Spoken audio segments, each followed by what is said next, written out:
Broadcasting live from the Business RadioX studios in Atlanta, Georgia, it's time for High Velocity Radio. Lee Cantor here, another episode of High Velocity Radio, and this is going to be a good one. So excited to be talking to my guest today, Jeanne Omlor with Jeanne Omlor International. Welcome. Thank you. Nice to meet you, Lee. Well, nice to meet you. For those who aren't familiar, can you share a little bit about your practice? How you serving folks? Sure. So I'm a coach for coaches and consultants with my company, and we help coaches and consultants and certain online businesses as well to get more sales, get more clients without ads. So it's organic social media marketing. What's your backstory? How'd you get involved in this line of work? Well, I've been a coach for 13 years, and I've been coaching people offline. I was coaching people offline, all sorts of businesses with business coaching and consulting. And I did that for 8 years and also executive leadership. And then I realized, there's an easier way it must be an easier way to get clients. So I got online and I figured out how to get clients not having to run the funnels and the ads, although I have tried those and they don't work. I got to $1 million in 17 months at very high profits, and I started showing other people how to do that. And it's been a very big solution for people that don't want to go down the high-tech funnels, ads, sort of fiasco route. Now, at the beginning of your career, were you working in corporate as a coach, or were you always kind of self-employed coaching other coaches, and were those your typical No, plans? yeah, I always had my own business, because to me, if you're going to be a coach, I know people do that, but you really want to make it that it's your own business, because otherwise you still just have a job. So you started coaching individuals. What's kind of the ideal profile for, at the beginning of your career, who was the ideal client for you? It was always business owners, so small business owners and entrepreneurs, all sorts of businesses, lawyers, people that were in beauty and all sorts of business, any designers, you name it. Some coaches and consultants as well. So any small business, I'm just really good at helping people make money. That's kind of my jam, is how do we help people make money? So, and marketing. So it really didn't matter. Like anybody that had a business that needed help, I would coach them. And then initially, how were you going about getting your leads before you figured things out? Or did this just come to you naturally? No, nothing comes naturally in business. We've got to completely alleviate ourselves of that la-la land that things are just going to come to us. Very few people that happens. So when you have a business, you have to market. So I always marketed, and I knew that from the very beginning because I got a coach from day one. So I used to do networking, speaking at events, public speaking, and that was it. That was how I got my clients, just meeting people offline. This is great. But there is hard to get critical mass when everything you do is depending upon you getting in a car, driving somewhere, and meeting a handful of people, because the numbers just aren't there. Online, there's millions of people you can meet, and you don't have to get in a car or drive around. And that's the beauty of online marketing. So when you start working with somebody, walk me through, what are those initial conversations? What do you need to get clarity around in order to help them? Okay, so we get a lot of people that are just starting coaching. Some people have been coaching a while and haven't been able to get, a sustainable monthly income. So just depends where they are. So let's just say it's a new coach, somebody that says, "Hey, Jeanne, I've been wanting to coach for years. I don't know what to do." We will actually help craft their offer, their coaching offer from scratch. So, okay, you don't know, what do you want to, well, I think I want to coach these people. Okay, great. You want to coach men on, leadership and their relationships. Great. Okay. So let's build an offer around that. And I help them build an offer. We get price, and then we have an offer. And from there, we show them how to position the offer online, create content, lead generation, and how to do a sales call and sell a high ticket offer. Now, how is that, what part of this is different than a funnel? How are you differentiating this from the typical funnel sales strategy? Okay, so with marketing, everything technically that you do is a funnel. But when we say funnel, because you're funneling, and it's a step-by-step funnel. But when we're talking about funnels, we're normally talking about tech funnels that are landing pages, and then you get the landing page and then you run an ad to it and then they click on it and then that goes to something else and then something else. Then they get on a call or they buy a product. That's what, when we say funnels, we're talking about those sequences. Make sense? Yeah. Yeah. Okay. So the difference is we're not creating a tech funnel of landing pages and this and click on that and upsell or downsell. Then they get a $20 product and then they get this, then they get a sales call and then you get a client. We don't have that kind of a tech funnel. The funnel, for instance, my funnel used to be, I would drive my car to a networking event. I would meet people. I would get their card and I would go, and if they said they were interested and sure, I want to get on a call with you, then I would go home. I would email them and say, hey, so nice to meet you, book a call. And then they would get on a call with me and they would either hire me or not. That's a funnel. That's a very simple marketing funnel. So they're all funnels actually. But when people talk about funnels and ads, they're talking about the landing pages. Okay. So I just wanted to explain what a funnel is and the different types of funnels. So this funnel is not a landing page funnel. It is kind of like the offline funnel, but it's organic. So it's not, hey, click on this and book a call. It's reaching out online, kind of like how I was reaching out offline, but now it's online and we do it differently. Make sense? So I'm still unclear on how you do it differently. So if it's similar in the sense of it's an offline conversation, but it's online, how is it done online? Okay, so offline, I would be getting in a car and I'd be driving to an event, correct? Right. Okay. Online, there is no car. There's well, there are some events, but I'm not in a car. I'm sitting in front of my computer like I am right now.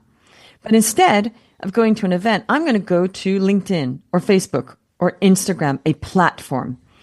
And that we're getting the clients on the social media platforms because there's millions, billions of people actually, I think at this point, on these platforms. So we're reaching out through the platform. We're creating content. People see our content. We're saying, hey, you want to get on a call? So it's using the social media platform. So if I were going out and I go to a networking event, the networking event is the platform. That's where the people are, right? Right.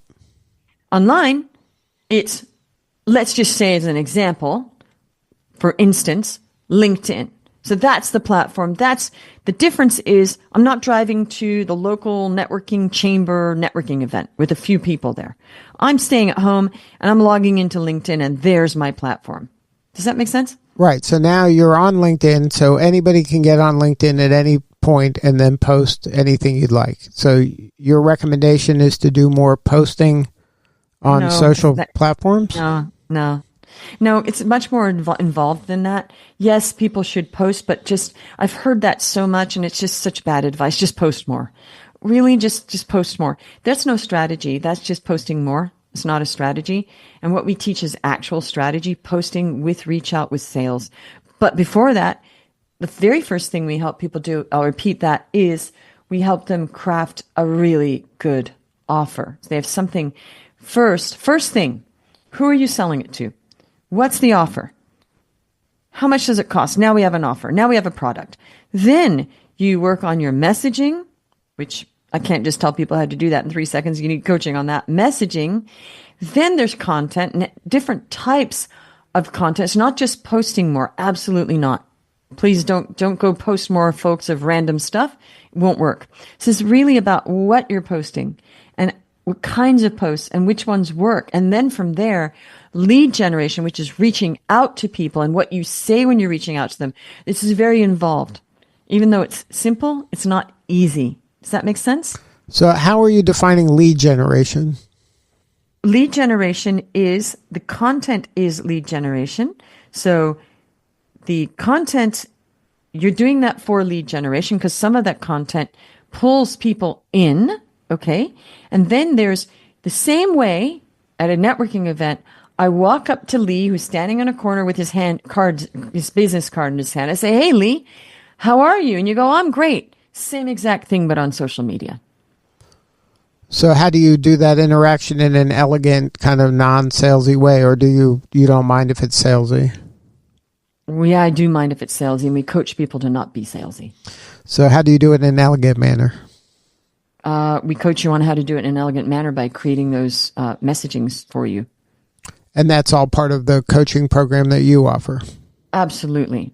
In fact, I will work with people on their particular messaging so that it's not salesy and spammy and weird, because that's not what people want. People don't want that anymore, and they've seen through it. And there's just a whole new way of selling, and we teach that. We call it heart-based sales. People don't want to be tricked and treated like you're tricking them, and it's just very not good. And I believe that the way that people have been sold to, how we've been sold to for hundreds of years, is just unethical. It's like about tricking people. So you don't want to trick somebody. You want to just reach out to somebody in a very normal way without any kind of tricking or weirdness or spammy or just strange. I mean, people, they're not good at this. Generally, I get such weird messages on LinkedIn and all over the place. So teaching people how to sell in a heart-based way. And the messaging, well, there's a lot of coaching on that. I can't tell you now here on the podcast exactly what you would say, because it depends. It's different for every person, because it can't be the same for everybody else. So that's just weird, because if I'm a business coach, it's going to be a certain way. And if there's a relationship coach, they can't do my messaging. Does that make sense, that it can't be exactly the same for everybody? Absolutely. I think that's the problem with the thing. My pet peeve on LinkedIn is someone says, hey, do you want to connect? And then you say yes. And then the very next message is buy my stuff. And that's bad. Yeah, that's not good. That's that's a bait and switch. Right. Like I'm not, yeah. I mean, you got to at least have a conversation first. Exactly. Yeah. And there's different ways of doing that. But 100%, if, I had people say, hey, well, the other thing is nobody really wants to read your latest post or your article. We have so much to read. You know how backed up I am on my Audible right now? So it's not like the old days where it was so amazing that you sent somebody an article. Nobody thinks, gee, thank you. They're like, oh, great, another thing you want me to read. It's almost an insult, because if we're really aware of what's going on in the world, there's so much media, books, articles. For us to have to act like we're grateful because somebody sends us their article is insanity. So how did you kind of discover that there is a more elegant, more heart-centered way of communicating? Was that something that was just natural for you, or was this something you learned through trial and error? This was something I learned offline when I'd go to a networking event and people would throw 5 of their cards at me and I'm going to go out and sell for them. And I was always amazed that I would go to a networking event and they'd go, hi, and they would just start talking at me. And I thought, wow, these people really have no idea about human nature. So I started developing this offline, and I would coach my clients on this. And I used to actually do whole talks about this at NYU NYU MBA alumni and all sorts of business places on how to act in a networking event, how to actually get your little, intro. I didn't call it a pitch either. I called it an intro. How to do this well. And guess what? We're human beings. So doing this well offline translates to doing it well online. Basically, when somebody walks up to you, do you know that I never tell anybody what I do unless they ask me? Never. I never tell somebody what I do unless they ask me. Why? Permission-based selling. So people meet me and they start telling me everything, and I listen, and I listen, and then I go, that's interesting, and then I ask them questions, and sometimes they don't even say, what do you do? And I'm okay with that, because that was what they wanted that interaction to be, was me being like having to listen about them selling to me. And it's so disingenuous, and they think it's so great that they just told me it. I'm just thinking, well, wait a minute, you didn't even ask me what I did. And at that point, I don't even care, because I'm thinking this is not somebody that's interested in what I do. So I'm not going to force it on them.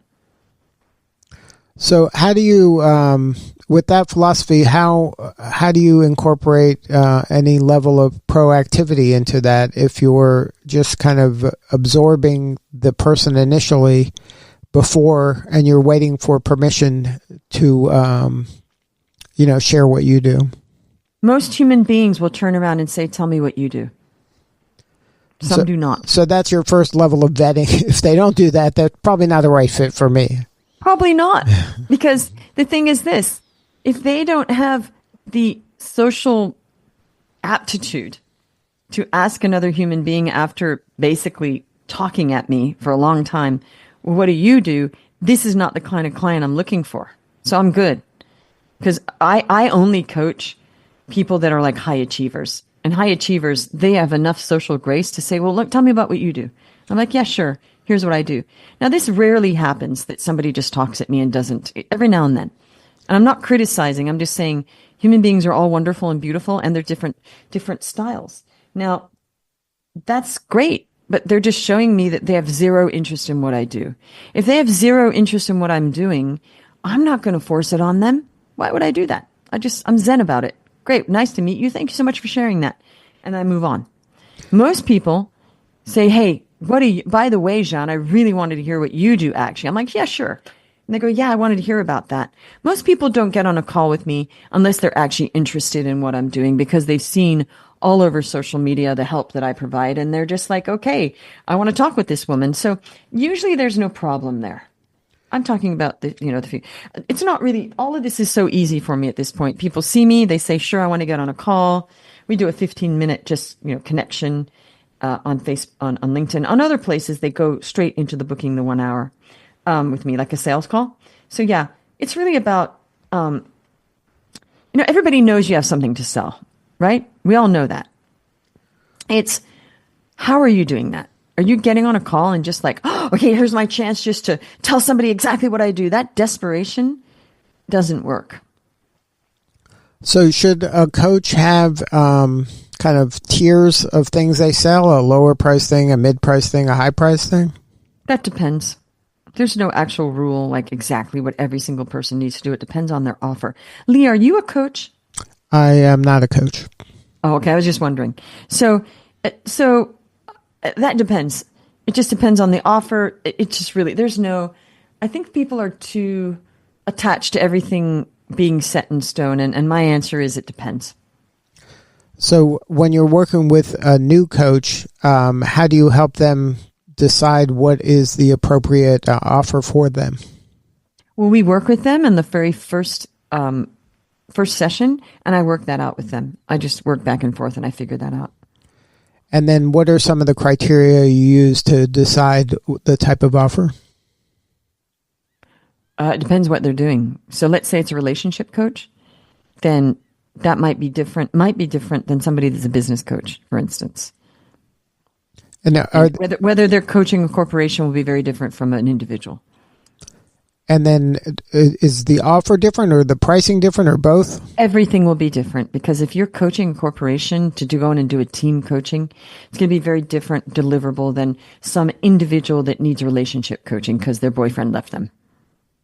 And then but the offer would be different and the pricing obviously would be different. Everything's different. The pricing and the offer are completely different because it's a different context. Yes. And then when you're working with the coaches, is there something you've learned over time, like the typical objection that they might face? With sales, there's always the same objections with all sales. Do you know what they are? Help me out here. What are the sales objections? Time and money, effort. Yep. It's always the same. For anything you're selling, you're going to get the same objections. So what are some of your advice to them in order to get past some of those objections? You need to be so good that those objections don't matter. When you show that you have had great results with somebody, or even not have had that, but when you give them an offer that is a grand slam offer that they're like can't lose, then those objections are easier.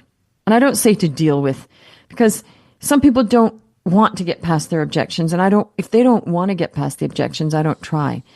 So it's not about forcing people. It's about just peeling back the obstacles to them wanting to do it. That's more how I look at it. So somebody goes, "Oh, Jeanne, I really, really, really want to do this, but I don't have any money." I'm like, "Well, do you really, really want it?" "Yeah, I do." "Okay, well, what would that look like if you don't get coaching?" "Well, I'm never going to make this business work." "Okay, what would you rather have, the risk of investing or never make your business work?" And then it's their choice.